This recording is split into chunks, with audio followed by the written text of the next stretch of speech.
Hello viewers, আশা করি সবাই ভালো আছেন। দীর্ঘদিন ধরে আশা ছিল ইন্ডিয়া যাব, কিন্তু সময়ের অভাবে যেতে পারছি না। যাই হোক, ঈদের পর একটা ছুটি পেয়ে গেলাম, লম্বা ছুটি, তাই কাজে লাগিয়ে ফেললাম। চলে যাচ্ছি ইন্ডিয়া। এখন আছি বেনাপোল বর্ডারে। তো বর্ডারে এসে দেখি বিশাল ভিড়। তারপর অনেক ঠেলে ঠেলে 13 ঘন্টা পরে ইন্ডিয়ায় প্রবেশ করলাম। যাই হোক, কষ্ট ভুলে গেলাম ইন্ডিয়াতে আসার পরে। এখন আমি ইন্ডিয়া প্রবেশ করলাম। কলকাতা শহরে আসলাম, গাড়ির জন্য ওয়েট করছি। রওনা করব নিউ মার্কেট।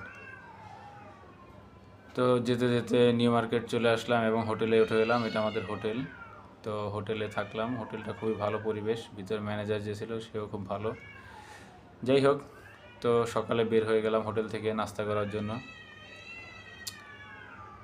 হোটেল থেকে নাস্তা করার জন্য আমাদের অনেক পথ হেঁটে যেতে হলো, কারণ আমাদের হোটেলটা অনেক ভিতরে ছিল। তো এখন আমরা যাচ্ছি নাস্তা করব সকালে।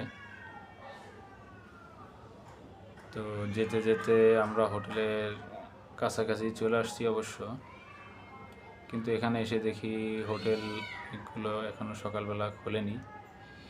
যাই হোক, তো আমরা আরও দূর হাঁটছি। তো হোটেলে দেখা পাচ্ছি না, যার কারণে সমস্যা হচ্ছে। আমরা যেই দুজন আসছি, দুজনই নতুন কলকাতা আসলাম, যার কারণে কোনো ভালো গাইডলাইন পাইনি। তো সেই জন্য আমরা হোটেলে যেতে একটু দেরি হলো। তো যাই হোক, আমরা নাস্তা সেরে ফেললাম এবং আমরা রওনা করবো। আমাদের গন্তব্য হলো কলকাতা ভিক্টোরিয়া পার্ক। তো কলকাতা শহরটা খুবই পুরানো আদি শহর এবং ঐতিহ্য শহরও বলা যায়, কারণ এখানে ম্যাক্সিমাম বাড়িগুলো অনেক পুরানো। আর যার জন্য এটা পুরানো বলা হয়, এটার জন্য আমরা এই হলুদ কারগুলো দেখতেছি, এগুলো অনেক পুরানো কার। তো এই কার এবং আশেপাশের বিল্ডিংগুলো দেখলেই বোঝা যায় যে কলকাতা কতটা ঐতিহ্য শহর। যাই হোক, অলিতে গলিতে যেখানেই যাওয়া হচ্ছে সবগুলো বাড়ি দেখা যাচ্ছে অনেক পুরনো। আর যারা ড্রিঙ্কস করেন তাদের জন্য অনেক সুবিধা, কারণ এখানে অলিতে গলিতে ড্রিঙ্কসের দোকান অভাব নেই, অ্যাভেলেবেল দোকান। তো যাই হোক, আমি ড্রিঙ্কস করি না। যারা করেন তাদের জন্য খুব ভালো হবে, এখানে আসলে তারা অ্যাভেলেবেল ড্রিঙ্কস করতে পারবেন এবং খুব স্বল্প মূল্যে ড্রিঙ্কস করতে পারবেন। তো আমরা হাঁটতেছি বাস স্ট্যান্ডের জন্য। আমরা যাবো ভিক্টোরিয়া, কিন্তু বাস স্ট্যান্ডের কাছে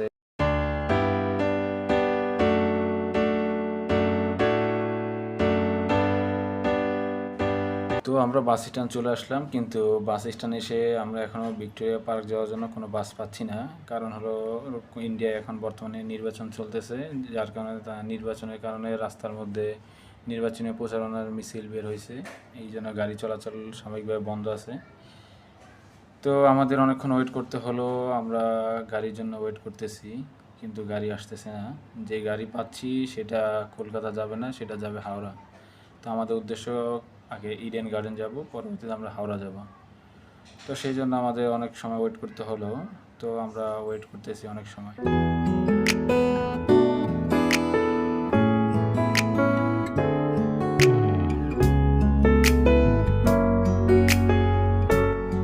এরপরে আমরা বাস না পেয়ে আমরা চিন্তা করলাম আমরা মেট্রো রেলে করে চলে যাব কলকাতা ভিক্টোরিয়া পার্ক। তো তার জন্য আমরা মেট্রো রেল স্টেশনে যাচ্ছি। তো নিচে যাচ্ছি।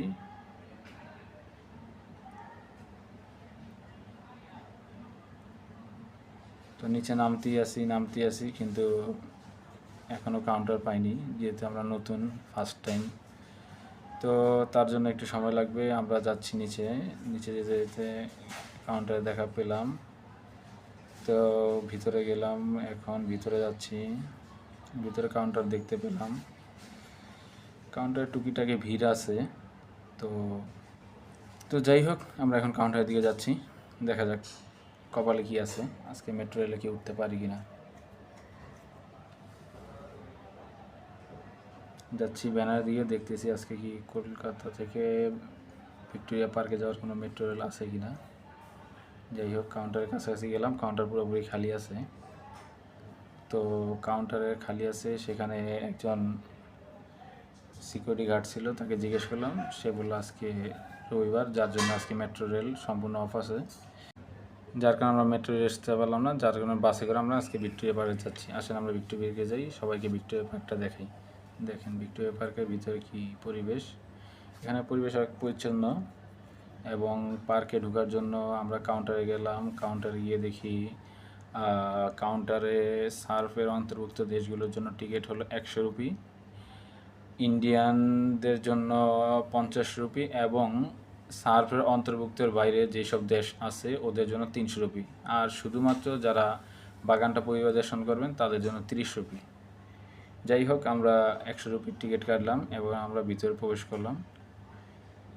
তো ভিতরে এসে দেখলাম ভিতরে পরিবেশ খুবই সুন্দর এবং আমরা অবাক হয়েছি। অনেকেই আছে, আমার দেখা গেছে সবার গায়ের বর্ণ একরকম হওয়াতে অনেকেই ভাবতেছে আমরা ইন্ডিয়ান। অনেকেই আমাদের কাছে জিজ্ঞেস করতেছে এটা কোথায়, এটা কোথায়, এটা কোথায়, এটা কোথায়, কিন্তু আসলে তো আমরাও বাইরের লোক, আমরা বাইরের দেশ থেকে আসছি, যার কারণে আমরা এগুলো জানি না। তো অনেককে দেখিয়ে দিয়েছি, আবার অনেককে বলছি যে না আমরা তো এখানে না, আমরা বাংলাদেশি। যাই হোক, দেখতে দেখতে দেখতে এখন আমরা ভিক্টোরিয়া পার্কে ঘুরতেছি। ভিক্টোরিয়া পার্কে অবশ্য দুপুরবেলা গিয়েছি, প্রচণ্ড রোদ ছিল। তো ঘুরে ফিরে ততটা আরাম লাগেনি, তবে ভালো লাগছে। ভিক্টোরিয়া পার্কে আসার কথা ছিল, সেই জন্য আসছি, ভালো লাগছে এই জন্য। কিন্তু পরিবেশটা তখন খুবই উত্তপ্ত ছিল, রোদ ছিল। আর যখন গিয়েছি তখন কলকাতায় প্রচুর গরম ছিল। তো আমরা সকাল 10টার দিকেই বের হয়ে গিয়েছিলাম বাসা থেকে। তো 11টার দিকে আমরা ভিক্টোরিয়া পার্কে ছিলাম।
যাই হোক, ভিক্টোরিয়া পার্ক দেখার পরে কিছু ফটোশ্যুটের কাজ করে নিলাম, কিছু ফটো তুলে নিলাম। সবাই তো কোথাও গেলে ফটোশ্যুটের একটা চাহিদা থাকে। যাই হোক, আমাদেরও কিছু ফটোশ্যুট করলাম। তো দেখতে দেখতে ভিক্টোরিয়া পার্ক পুরোটা ঘুরে হয়ে গেল। এখন আমাদের নেক্সট গন্তব্য হাওড়া ব্রিজ। হাওড়া ব্রিজ গেলাম। হাওড়া ব্রিজ আসার জন্য আমাদের কিছু সময় বাস স্ট্যান্ডে দাঁড়াতে হলো, কারণ বাস ছিল না। বাসে উঠলাম, বাস পেলাম, হাওড়া ব্রিজে আসলাম। তো দিনের বেলা হাওড়া ব্রিজে এসে দেখলাম, হাওড়া ব্রিজটা দেখে আসলে অবাক হলাম। কত সুন্দর করে ইংরেজরা বানিয়েছে হাওড়া ব্রিজটা, কত নিখুঁত কাজ, এবং এটা করতে প্রচুর সময় ব্যয় করেছে তারা। তো আমাদের রাত্রে আসার দরকার ছিল, কারণ রাত্রের ভিউটা ছিল অনেক সুন্দর। তো সময় স্বল্পতার কারণে আমরা রাত্রে আসতে পারলাম না, দিনেই চলে আসতে হলো, কারণ আমাদের হাতে সময় ছিল কম। তো অল্প সময়ের জন্য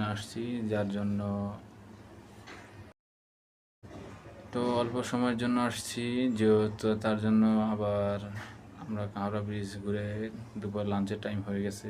তো এখন লাঞ্চ করতে যেতে হবে। তো আশেপাশে হোটেলগুলো দেখলাম, এখানে হোটেলগুলোর পরিবেশ ভালো না, যার জন্য খাওয়া দাওয়া করবো, এই জন্য এখানে রুচি হলো না, কারণ পরিবেশ খুবই অপরিষ্কার এবং তাদের খাবার দাবারের মান তত ভালো না।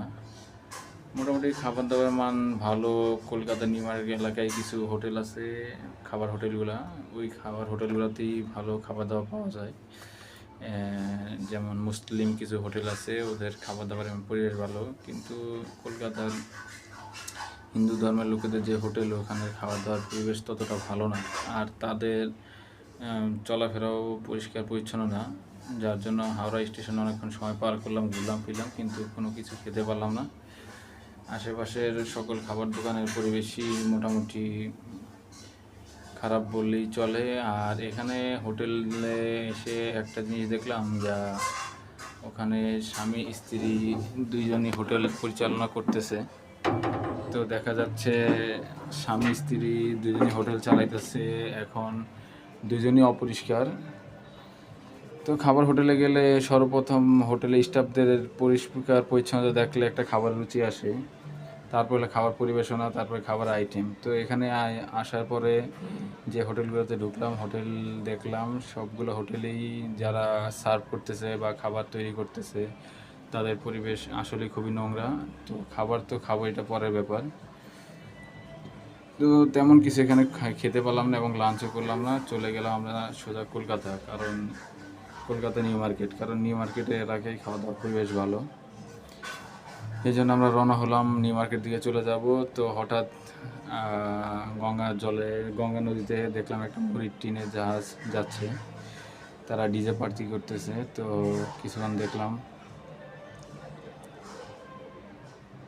তো এরপরে আমরা সোজা রওনা হলাম যে আমরা কলকাতা নিউ মার্কেট চলে যাব, কারণ আমাদের দুপুরে খাওয়া দাওয়া করতে হবে। তখন হাতে টাইম হয়ে গিয়েছে, প্রায় দুপুর 3:30টার মতো হয়ে গেছে। তো এখন আমরা রওনা হলাম নিউ মার্কেটের উদ্দেশ্যে।